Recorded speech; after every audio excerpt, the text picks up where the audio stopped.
Merci Bobby!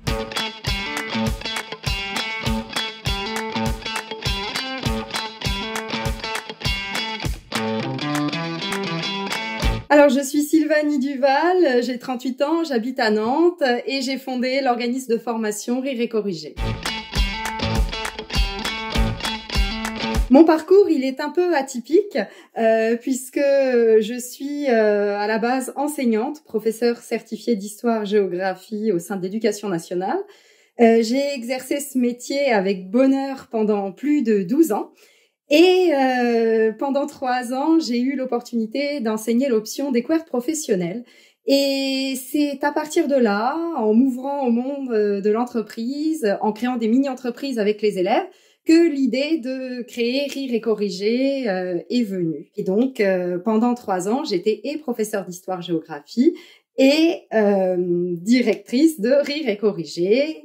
Depuis 2019, je suis directrice à part entière de Rire et Corriger. Mais comme j'ai un profil un peu gesticulant, eh bien, je travaille également avec Hachette Éducation en tant que co-auteur du Pass Orientation, ce qui me permet d'avoir encore un pied dans le secteur de l'éducation qui me tient beaucoup à cœur. Alors, Rire et Corriger, c'est un organisme de formation spécialisé dans la communication écrite et l'objectif, en fait, c'est de permettre aux salariés d'améliorer la qualité de leurs écrits professionnels et donc de renforcer la crédibilité et du salarié et de l'entreprise. Et si ça s'appelle Rire et Corriger, eh bien c'est parce que nous avons des méthodes originales basées sur l'humour pour que le salarié, en fait, s'amuse en formation et progresse dans des domaines assez complexes de la langue française, mais avec plaisir.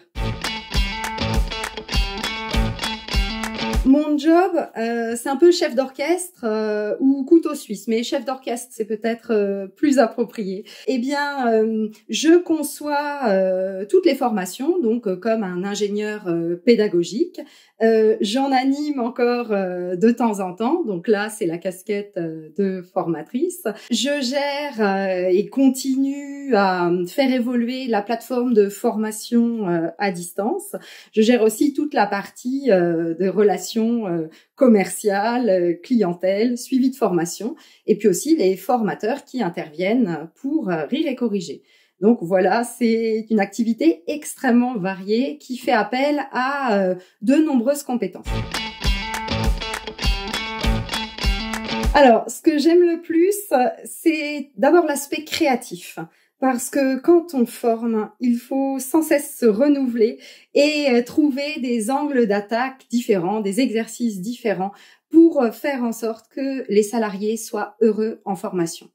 Ensuite, le deuxième point, c'est quand on se rend compte que les gens se font plaisir, qu'on procure du bonheur en développant des compétences. Ça, c'est vraiment quelque chose, ça me nourrissait déjà énormément en tant qu'enseignante avec les élèves et c'est aussi le cas en formation aujourd'hui.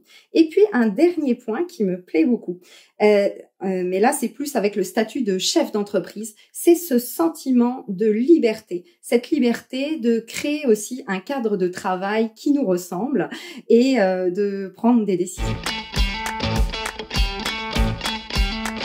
Excellente question. Ça dépend de quoi on parle. Soit on parle du métier de formateur, par exemple, ou d'ingénieur pédagogique, soit on parle du métier ou du statut, si vous préférez, de chef d'entreprise. Dans les deux cas, je pense que les parcours sont complètement variés. C'est-à-dire que pour devenir formateur, vous pouvez très bien suivre une licence pro dédiée à la formation, vous pouvez suivre un master MEF, donc des métiers liés au métier de l'enseignement, ou vous pouvez suivre plutôt un parcours dans les RH, la gestion des ressources humaines. Et généralement, c'est un niveau d'études qui va de Bac+3 à Bac+5. Si vous voulez devenir chef d'entreprise, qui va pouvoir inclure le domaine de la formation, ou non. Eh bien, dans ces cas-là, c'est là qu'on a la plus grande variété de profils. Soit vous pouvez très bien suivre des études qui se basent sur l'apprentissage et l'alternance. Ça va être le cas pour, par exemple, les métiers de l'artisanat, et vous pourrez devenir aussi chef d'entreprise. Soit vous pouvez suivre un master gestion des entreprises, un master innovation, création d'entreprises, dans des grandes écoles comme HEC. Soit finalement venir de l'éducation nationale, comme quoi tout est possible. Alors, la fourchette de salaire, elle est large. Si vous êtes formateur, vous pouvez gagner en moyenne entre 1800 à 2500 net par mois.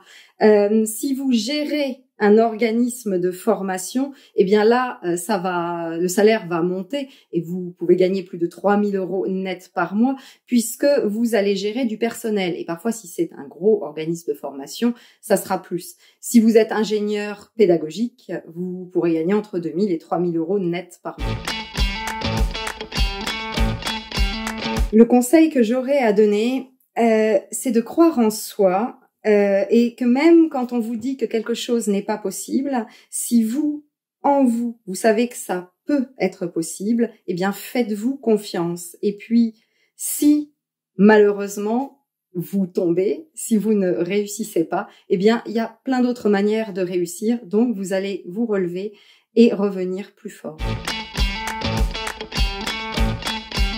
Alors, je ne sais pas si c'est ma chanson préférée, mais c'est celle qui me vient et c'est ça qui m'inquiète un peu. Donc, Oops, I did it again. Britney Spears.